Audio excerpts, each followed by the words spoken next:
There are two forms for you to complete at the start of the school year. The first form you should complete is the self-assessment.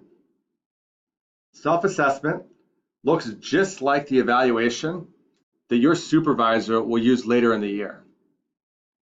And it's a great way for you to see where you're at on the evaluation framework. It also gives you important information about areas of strength and areas for growth. One or more of those areas of growth can be transferred over to the second form, which is the goal setting form. Here, you'll record the component and the element for which your goal is connected to. It may make sense to choose a goal that's within the first 5 elements of the understanding component. Those are the 5 elements that we're training on in the CITW training at the start of this school year and throughout the year. You'll record your goal in this section. Note that a second goal is purely optional. You do not have to choose a second goal.